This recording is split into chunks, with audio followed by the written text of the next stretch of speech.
축복합니다. 네, 한 번만 하려니까 약간 정이 없네요.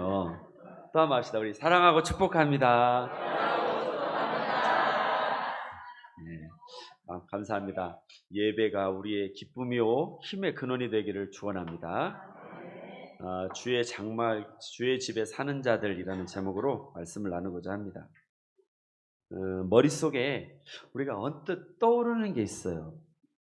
밤과 낮 사이 이렇게 노을처럼 어렴풋이 이렇게 머릿속에 생각나고 빛나는 것들이 있는데 그것을 콕 집어 말할 이름이 생각나지 않을 때가 참 많습니다.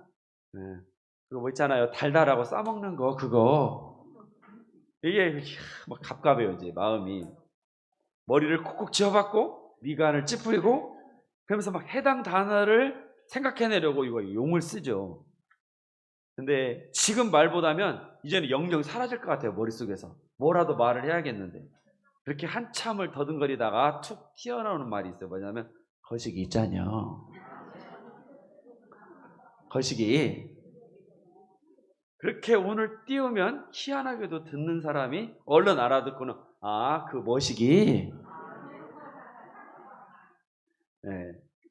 한쪽이 이렇게 암시를 하면 다른 쪽은 맥락을 착각 파악하고 얼른 응답을 합니다. 이게 가능한 이유는 공통의 기억이 있기 때문에 이게 소통이 가능하다는 거예요. 그냥 이렇게 뜻만 살짝 비춰도 그야말로 척하면 척입니다. 그래서 이 거시기 머시기 두 단어만 가지고도 우리는 서로 복잡한 심정과 세세한 내용을 다 소통할 수 있는 거예요. 어떤 분들은 그런데요, 대화 중에 거시기라는 말을 너무 많이 써. 그래가지고 그 거시기가 이 거시기인지 이 거시기가 그 거시기인지 이게 아리까리해져요. 그래도 어쨌든 이게 좋다는 내용인지 싫다는 내용인지 원통하다는 것인지 너무나 속 시원하다는 건지 우리가 큰 맥락은 다 붙잡을 수 있습니다.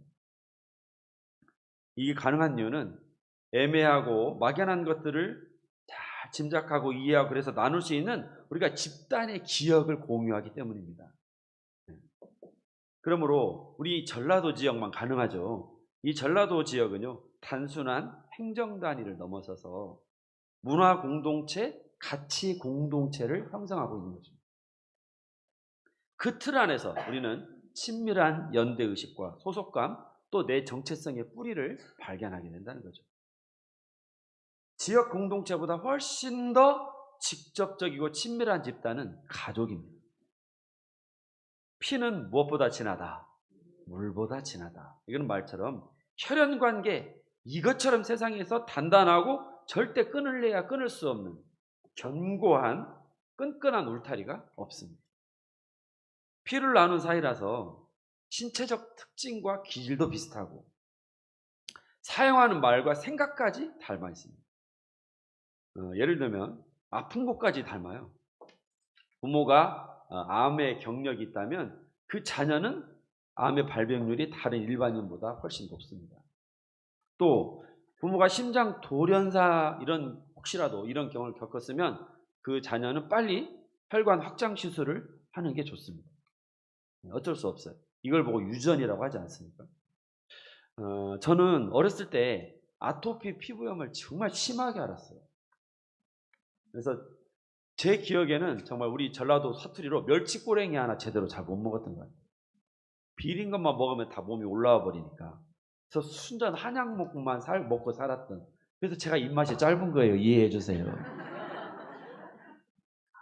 그랬는데 안타깝게도 우리 딸에게서 저의 아토피 증상이 똑같이 나타나는 거예요. 제가 그래서 부모 입장에서 좋지 않은 걸 물려준 거잖아요. 항상 미안하고 그렇습니다. 그런데 얼마 전에 희소식을 들었어요. 뭐냐면 알러지 환자의 암 발병률이 일반인보다 훨씬 떨어진다. 이게 의학 통계로 나왔어요. 제가 하는 얘기가 아니고 제가 그래서 오늘 설교 준비하면서 어저께 또 찾아봤어요. 그랬더니 또 있더라고요. 그래서 제가 이제는 당당하게 말합니다. 딸아, 이게 다 네 아빠 덕분인 줄 알아.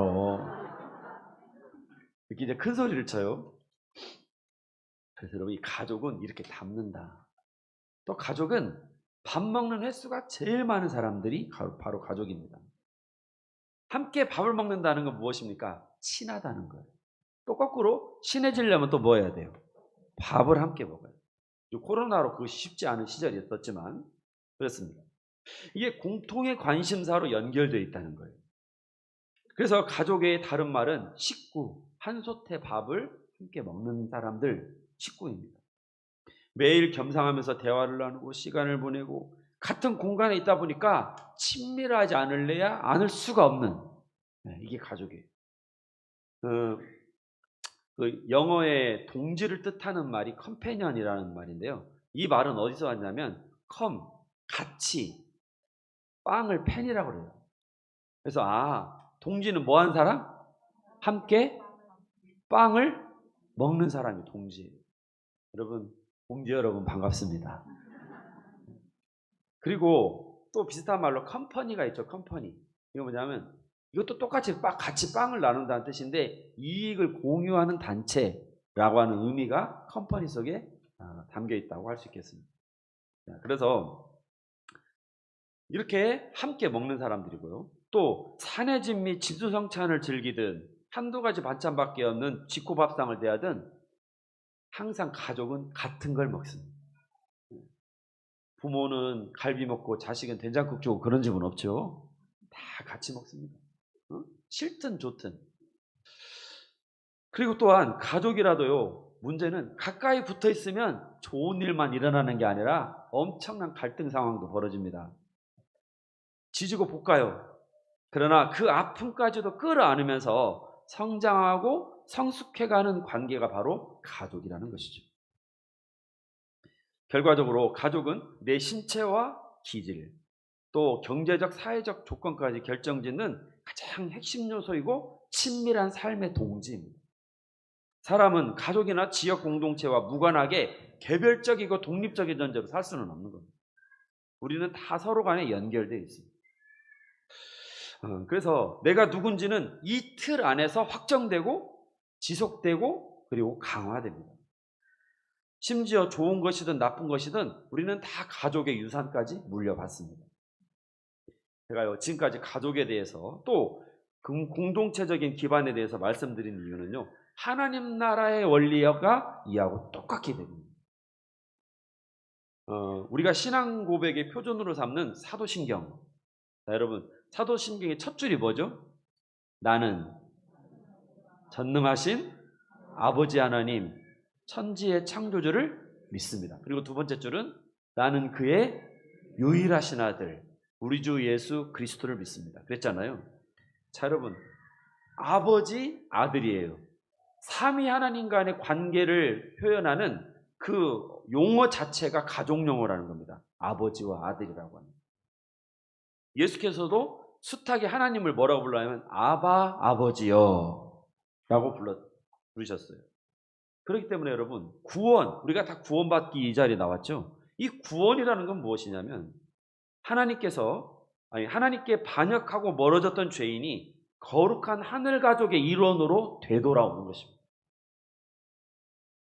아들로서, 딸로서, 자녀로서 친밀함을 회복하는 일이고 우리가 거룩하신 성삼위 하나님과 함께 거하는 것, 이게 구원이라는 거예요. 또 거룩하고 온전하신 하나님을 그 성품을 닮아가는 과정까지 포함해서 우리는 구원의 개념에 확장시킬 수 있습니다. 자, 그래서 하나님은 어떤 하나님이십니까? 돌이키는 자의 허물을 탓하지 않으시고 기뻐 받으시고 용서해 주시고 황송하게도 나를 당당한 하나님 나라의 상속자로 세워주시는 분이 우리 하나님이십니다. 너는 내 아들이라 오늘 내가 너를 낳았도다. 우리를 완전한 가족으로 대우해 주시는 분입니다. 그 아버지께 내 흉금을 다 털어놓고 허물과 부끄러운 죄를 다 토해내고 고백하면 즉시로 우리에게 의로움과 거룩함을 회복하여 주십니다. 그래서 요한복음 1장은 그러한 신분의 변화를 이렇게 말씀하고 있습니다. 요한복음 1장 시작. 영접하는 자 번세를 주셨으니 이는 혈통으로나 육정으로나 사람의 뜻으로 나지 아니하고 오직 하나님께로부터 난 자들이니라. 아멘. 영접하는 자에게는 무슨 권세? 하나님의 자녀가 되는 권세를 주십니다. 그래서 이제 우리가 하나님께로부터 저만큼 멀찍이 떨어져 있는 존재가 아니라, 이방인이 아니라 친밀한 가족이 되기를 원합니다. 그러한 친밀함과 구원의 회복이 오늘 본문 속에서는 특별한 용어로 나타나고 있는데, 그게 바로 장막이라고 하는 단어예요. 자, 장막이라고 하는 거, 우리 한번 다음 성경을 보면 봅시다. 또 시작. 만군의 여호와여, 주의 장막이 어찌 그리 사랑스러운지요. 주의 궁정에서의 한 날이 다른 곳에서의 첫날보다 나은즉 내 하나님의 성전 문지기로 있는 것이 좋사오니. 여러분, 장막은요, 사막이나 초원지대에 세워진 임시 거처를 말합니다. 대개 유목민의 거처 방식인데, 우리가 잘 아는 것처럼 짐승들을 계속 풀을 뜯겨야 되는데 뜯어먹으면 풀이 없으니까 풀이 있는 곳으로 계속 이동해야 된단 말이에요. 그래서 이동식 거주지, 이게 바로 장막, 천막입니다. 그래서 장막은요, 구조상 여러 개의 방을 만들기가 쉽지 않아요. 그래서 대부분의 가족들이 자연스럽게 한 공간 안에 모이게 되어 있습니다. 이렇게. 그래서 가족들 간에 항상 얼굴을 빤히 쳐다볼 수가 있어요.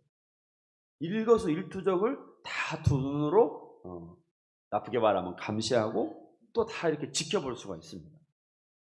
사실 여러분, 가족 간에도 프라이버시가 필요한데 장막은 그럴 만한 형편이 못 되는 가옥 구조예요. 그래서 굉장히 부담스러울 수 있습니다. 우리나라의 경우에 한창 사춘기가 한창인 아이들 어떻습니까? 학교 갔다 오면 인사도 제대로 안 하고 그냥 쾅! 문 닫고 제 방으로 뭐예요? 들어가 버려요. 그리고 방에 처박혀서 나오지도 않아요. 문도 안 열어줘. 밖에서 두드려도. 이 사춘기 한참 심한 아이들 가운데 이런 현상이 나타나는데요. 근데 여러분, 이 장막에서는 뭐예요? 어림도 없어요. 장막에서는 방콕이 안 됩니다. 다 이 안에만 있어야 되니까. 그건 뭐냐면 왕족이나 가능한 사치고, 가족들이 공동으로 쓰는 이 공간 하나뿐인데 방콕이 어디에 있습니까? 불가능해요. 그러므로 부담스럽지만 각 방을 쓰는 것보다 이 사람들은요, 훨씬 친밀하고 가족 간의 유대가 끈끈할 수밖에 없는 거죠. 장막에 익숙한 이스라엘 백성들은 하나님께서도 어디에 거하신다? 이 장막에 거하신다고 믿었어요. 실제로 40년 광야 생활 동안에 하나님은 성막, 거룩한 천막이라는 뜻이죠. 거룩한 천막, 성막에 임재하셨고, 그리고 솔로몬 성전을 졌을 때 지성소로 들어가기 전에 성소와 지성소 사이에 뭐가 있었습니까? 휘장이 있었잖아요. 휘장. 그래서 그 휘장을 열고 들어가면 거기에 하나님의 법궤가 있고 아론의 쌍난 지팡이가 있고, 그리고 그룹들이 이렇게 모셔 서 있는 그 법궤의 형태가 있어서 가장 거룩한 곳, 바로 지성소가 되겠습니다. 그래서 이 솔로몬 성전의 지성소 입구에 휘장이 둘러쳐진 것도 이러한 장막 개념이 이들의 성소 개념에 반영된 거라고 우리가 볼 수 있습니다.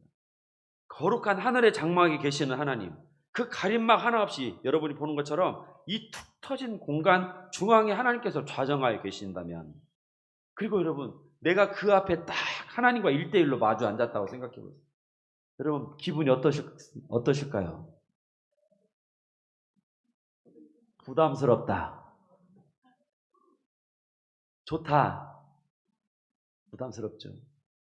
꼭 무슨 느낌이냐면 형사 앞에 마주 앉은 범법자 같이, 너 이것도 잘못했지? 내가 네 죄를 다 알아, 이거사. 이렇게 꼭 나를 취조하실 것 같은. 근데 여러분, 그건 누구냐면 우리 이사야 표현으로 빌리자면 성전 무엇만 밟고? 마당만 밟고 다니는 사람. 하나님을 너무 몰라도 너무 모르는 사람. 육적인 신앙입니다. 그런데 여러분, 내가 하나님과 1대1로 마주한다 생각하니까 너무 감격스럽고, 이제 더 이상 어차피 내가 하나님 앞에 더 이상 감출 것도 없고, 그래서 다 쏟아내놓고 나니까는 강 같은 평화가 넘치고 영광스럽고 사랑으로 충만하고 한없이 따뜻하고, 상속자로서 내가 당당한 나를 회복하고, 이 사람이 참된 신앙인입니다. 그 체험을 한 사람은요, 이제 다른 걸로는 만족할 수가 없어요. 그 하나님의 엄청나고 영광스럽고 놀랍고 따뜻하고 의롭고 성결한 그 품같이 좋은 데가 없는 걸 이제야 알았어요.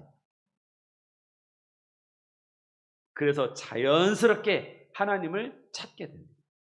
어떤 하나님입니까? 우리 2절 보겠습니다. 시작.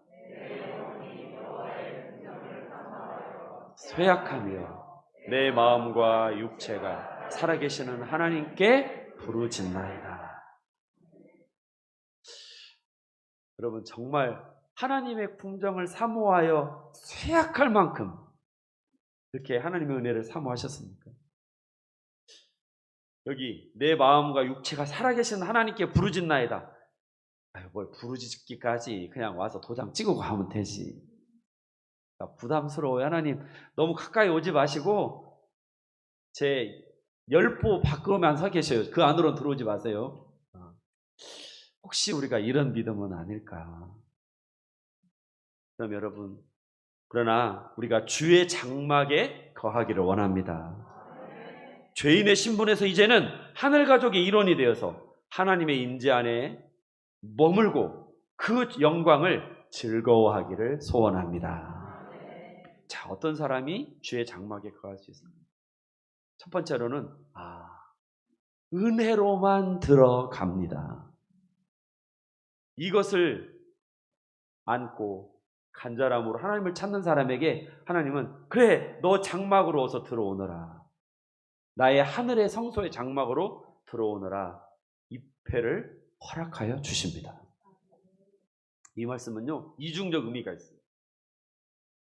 먼저는 어떤 누구도 어떤 공적으로도 하나님의 장막에 들어갈 자격을 얻을 수는 없다는 겁니다. 왜냐하면 모든 사람이 죄를 범한 죄인이기 때문에. 그러나 거꾸로 아무리 죄인 중에 괴수라도 그 허물을 인정하고 그리스도의 십자가 죽으심을 힘입으면 깨끗함을 받아서 넉넉히 들어갈 줄 믿습니다. 하나님은 자격 없는 나를 받아주시고 은밀한 곳에 나를 감춰주시고 손에 가락지를 끼우시고 새 옷을 입혀주십니다. 오늘 본문 3절에도 그러한 하나님의 은혜가 계시되고 있는데요, 3절 봅니다. 시작. 나의 왕 나의 하나님 만군의 여호와여, 주의 제단에서 참새도 제 집을 얻고. 참, 여러분, 얼마나 서정적이고 목가적입니까? 그렇죠? 세상에 참새도 제 집을 얻고 제비도 새끼들 보금자리를 얻었습니다. 이게 무슨 얘기겠습니까? 하나님 품이 그만큼 넉넉하고, 그리고 그 하나님 품이 그렇게 지금 좋다는 걸 말하는 거예요. 사실 제가 사는 사택에도요, 제비가 둥지를 들었어요. 지금 이렇게 그 하얀색 저기가 방충망이에요. 그래서 그 처마 밑에다가, 처마와 방충망 그 사이에다가 이렇게 흙을 물어다가 집을 둥지를 틀고 올여름 내내 열심히 잠자리를 물어다가 새끼를 키웠습니다. 참, 제가 그 제비를 보면서 한편으로 되게 이쁘고 고마웠어요. 요즘 제비 보기가 쉽지 않잖아요. 근데 그냥 이 신중리 수많은 집들 중에 우리 집을 선택하사 저기다가 이렇게 그렇고 막 제비 새끼들이 입을 막, 입이 주둥아리가 찢어질 만큼 짹짹 입을 크게 벌리면서 엄마가 물어다 주는 그 먹이를 받아먹는 걸 볼 때 제가 참 좋았습니다. 그런데요, 꼭 좋은 일만 있는 건 아니더라고요. 왜냐? 그 다음 사진을 보시면, 아휴, 먹었으니까 뭐 해야지, 이제 싸야지. 하지만 바닥이 그냥 제비똥이. 어떤 사람 저기다 신문지를 놓으라고 그러더라고요. 이렇게 됩니다. 그리고 이 제비집을 여기다 짓는 바람에 방충망을 뭐 할 수가 열 수가 없어요. 물론 열 일도 많지 않지만 이 딱 잡혀버렸어요. 그리고 이제 제비는 간 것 같아요. 근데 허물지도 못하겠어요. 왜? 내년에 또 올까봐. 이제 우리 집 방충망은 영영 못 열어요, 이제. 자, 이렇게 하여간 이렇게 몇 가지로 불편함을 끼칩니다. 얘네 새들이 있으면. 뭐 시골 분들 너무 잘 아시겠지만. 그 다음에 여러분, 제비 말고 또 아까 뭐 있었죠? 너무나 이걸 많이 봐가지고 잃어버리셨죠? 참새가 있었잖아요. 자, 여러분, 참새가 아침에 짹짹거리고 하는 소리 들으면 괜찮아요. 이렇게 좀 아침이 밝고 명랑한 것 같아. 그런데 얘네들도 문제가 큰 게 뭐냐면 우리 집 마당에다가 어쩌다가 이렇게 차를 주차해 놓잖아요. 그럼 어떻게 할까요? 거기다가 그냥 똥을 어떻게 싸대는지. 지나가면서도 찍 뿌리고 가나 봐요. 제가 심지어요, 주차동에다가 차를 넣어놓거든요, 되게. 그럼 거기에다 두고 일부러 앉아서 볼일을 보고 가셔요. 그래서 제가 이렇게 그냥 닦아내고 뭐 해도 여러분 그 차에 새똥이 묻어 있어도 너무 뭐라고 하지 마세요. 왜냐면 금방 싸고 가요, 이게 얘네들이. 그래서 이렇게 말짓만 해대니까 제비집은 다 헐어버리고, 참새들은 모이에다 독약을 발라갖고 그냥 다 싹 잡아버릴까요? 그렇게 하면 안 되죠. 너도 살아야 되니까 내가 불편해도 이해하고 참아줄게. 이게 지금 우리 마음이고, 이게 우리로 말하면 우리가 새들에게 나름대로 호의를 베풀고 은혜를 베푸는 것입니다. 우리는 주의 장막에 하나님의 성소에 들어갈 자격이 없는 사람들입니다. 제비와 참새가 뿌린 배설물보다 훨씬 더 독하고 더러운 죄를 쏟아내는 죄인이에요. 그러나 긍휼에 풍성하신 하나님께서 우리를 용납하시고 품어주셨기에 염치 불구하고 은혜의 보좌 앞에 주의 장막 안으로 담대히 들어가게 되는 줄 믿습니다. 하나님과 우리 사이 이런 구도를 잘 보여주는 인물이 무비보셋이라고 하는 사람입니다. 다윗은 여러 차례 수소문 끝에 요나단의 아들을 찾아내요. 그런데 안타깝게도 두 발을 못 쓰는 장애인이었습니다. 고모가 어렸을 때 전쟁통에 이 아이를 끌어안고 도망치다가 돌부리에 넘어졌는지 어쨌는지 이 아이를 놓쳤는데 두 다리가 다 골절이 되는 것 같아요. 치료를 받아야 되는데 치료를 안 하고 내버려 두니까 이제는 영영 두 발을 못 쓰는 그런 장애인이 되고 말았습니다. 그런데 이 요나단의 자기 친구였잖아요. 다윗의 친구 요나단의 호의와 우정을 잊을 수 없던 다윗 왕은 그래서 요나단을 대신해서 그 아들인 무비보셋을 극진하게 대접을 하게 되죠. 사울 가문의 전답을 다 찾아서 이 무비보셋에게 다 몰아주고, 그리고 더 놀라운 건 왕의 식탁에서 날마다 먹게 했습니다. 여러분, 우리가 청와대에 초청받아가지고 대통령과 식사를 하면 얼마나 가문의 영광이에요. 그럼 비디오로 찍어놔야죠, 그런 것은. 근데 이 무비보셋은 그 정도가 아니라 날마다 왕과 겸상을 하게 해줬어요. 쉽게 말하면 왕족이 된 거예요, 왕족이. 이보다 더 큰 호의와 배려가 어디 있겠습니까? 사실요, 믿게 보자면 무비보셋은 요나단의 아들이기도 하지만 누구의 손자일까요? 맞아요, 사울의 손자잖아요. 사울이 다윗에게 얼마나 해코지를 하고 얼마나 다윗을 괴롭혔습니까? 그러니까 그 앙금이 이만큼이라도 남아있으면, 또 이 무비보셋이 지금은 이렇게 쭈그러진 인생이지만 옛날 다윗 사울 왕의 혈통을 가지고 있기 때문에 잠재적 위협이 될 수 있어요. 그래서 사실 제거 대상 1호입니다. 무비보셋은. 그리고 거기에다가 두 발을 못 쓰니까 이런 사람이 왕궁에 들락거리면서 왕과 겸상을 한다? 이건 상상도 할 수 없는 일입니다, 이거. 그런데도 왕의 호의를 얻고 더구나 함께 겸상을 했습니다. 어떻게? 요나단에 대한 기억, 함께 맺은 그 서약이 있었기 때문에 무비보셋은 다윗으로부터 이렇게 감당 못할 은총을 누리게 되는 것이죠. 성도 여러분, 그런데요, 우리가 바로 무비보셋입니다. 왜 그러느냐? 하나님께 반역하고 탐욕과 거짓으로 만신창이가 되고 죽어 마땅한 존재로 전락했다는 거예요. 그러나 긍휼이 풍성하신 하나님께서 자기 아들을 아끼지 않으시고 우리를 위해 그 아들을 내어주셨습니다. 그 놀라운 사랑과 희생으로 우리가 정결케 되어서 이제는 주의 성소로 나아갈 길을 얻었어요. 그러니 이제 하나님 계신 곳으로 은혜의 보좌 앞으로 담대히 나아가십시다.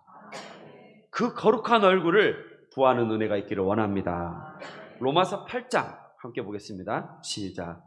그러므로 이제 그리스도 예수 안에 있는 자에게는 결코 정죄함이 없나니 이는 그리스도 예수 안에 있는 생명의 성령의 법이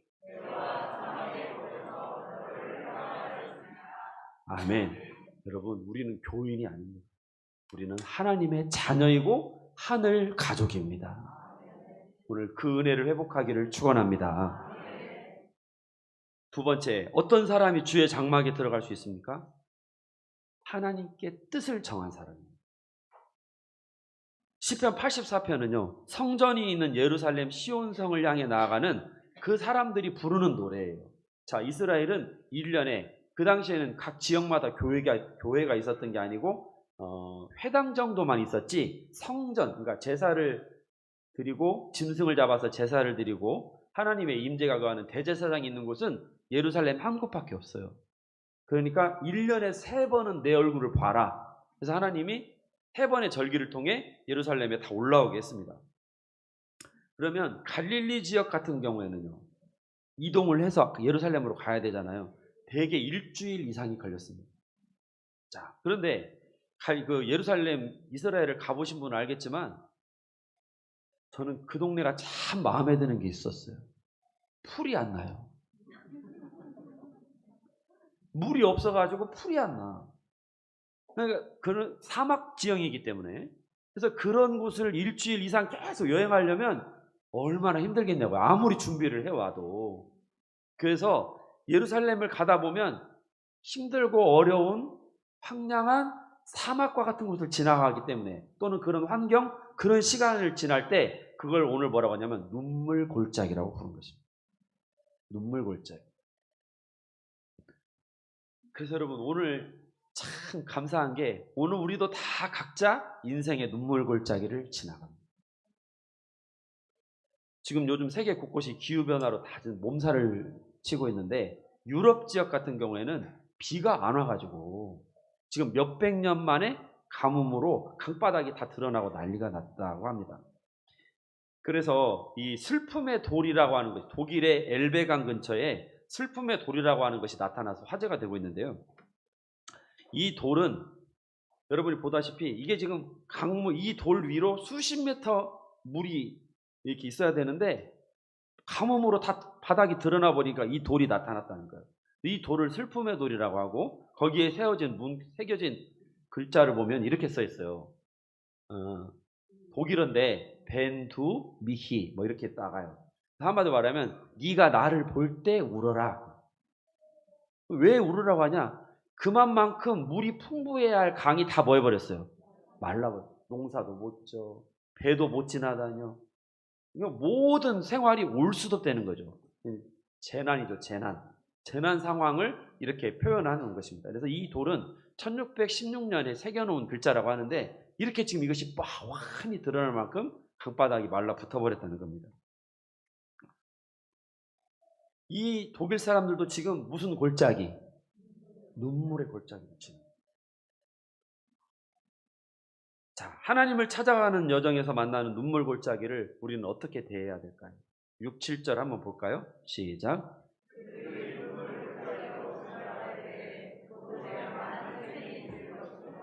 이른 비가 복을 채워주나이다. 그들은 힘을 얻고 더 나아가.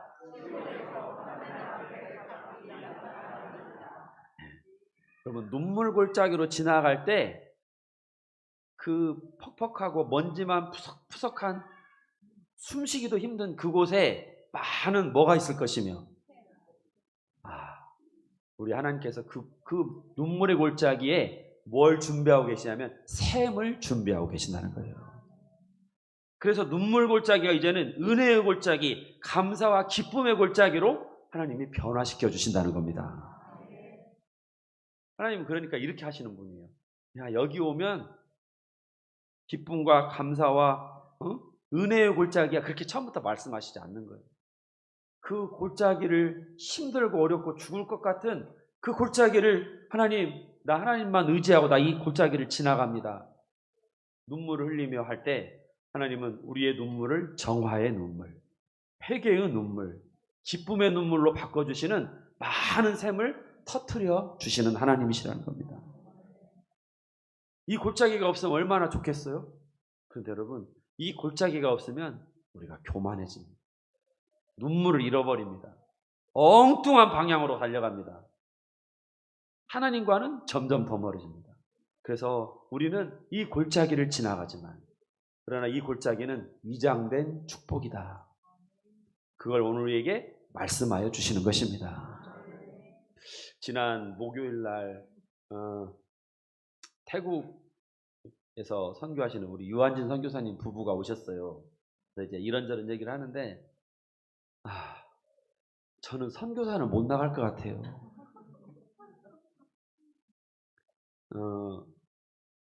예수병원 가서 뭐 심장 치료인가 그걸 받으셔야 된대요. 그렇게 하고 또 이 치아가 안 좋으셔서 우리 이선지 집사님네 또 치과 가서 또 막 계속 통증 신경 치료를 받으시고 하시더라고요. 그러면 우리가 생각할 때는 뭐더러 여기서 태국 가서 하면 되지.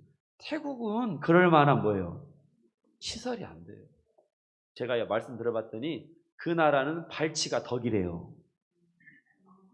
아프면 다 뭐 해버려? 그냥 뽑아버려. 뽑기만 해도 할렐루야예요. 할렐루야. 뽑아주기만. 그런 데서 무슨 신경치료를 받으며 무슨 그러겠어요. 그다음에 우리 사모님은, 목사님, 마음은 원인데 몸이 이제 적응이 안 돼. 그러시는 거예요. 거기가 이제 환경이 힘드니까. 그래서 제가 그랬어요. 기도해 보시고 생각나면 저한테 전화 주세요. 제가 교회 한번 알아볼게요. 우리 국내 교회에 한번 알아볼게요. 그랬더니 우리 선교사님이 그러신 거예요. 아니요, 목사님, 저는 거기다 뼈를 묻으랍니다. 왜냐? 힘들고 어려운 그 환경 속에서 하나님을 만난다는 거예요. 그리고 그렇게 지금까지 만나서 여기까지 왔고 앞으로도 그렇게 하실 거라는 거예요. 그래서 제가 그냥 괜히 유혹하는 사람이 돼가지고 그렇게 됐지만 참 제 마음에 큰 감동이 있었어요. 그다음에 저는 거기서 있을 겁니다. 힘들고 어려워도 있을 겁니다. 왜? 힘들고 어려운 자리에 많은 샘을 터뜨리시는 하나님. 눈물 골짜기 같지만 사실은 은혜의 골짜기로 변화시켜 주시는 하나님. 그 하나님을 붙잡고 계시더라. 그래서 제가 갈 때 그랬습니다. 인사를 90도로 하면서, 선교사님, 열심히 선교해 주십시오. 저는 여기서 열심히 하겠습니다. 정말 마음이 많이 감동도 되고 또 깨닫는 바도 컸습니다. 여러분, 믿음의 여정에서 찾아오는 눈물과 시련이 있어요. 그럼에도 불구하고 걸음을 계속하는 이에게 하나님은 그곳을 생수의 샘이 되게 하십니다. 여러분, 우리도 눈물의 골짜기를 지나고 계십니까? 물질과 건강과 일과 사업, 직장, 남편, 아내, 부모, 아이,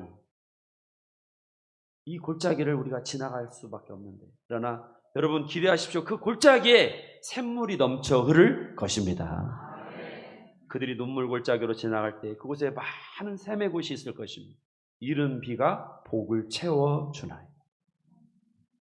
성도 여러분, 하나님께 속한 우리 모두가 하늘 가족이 되기를 원합니다.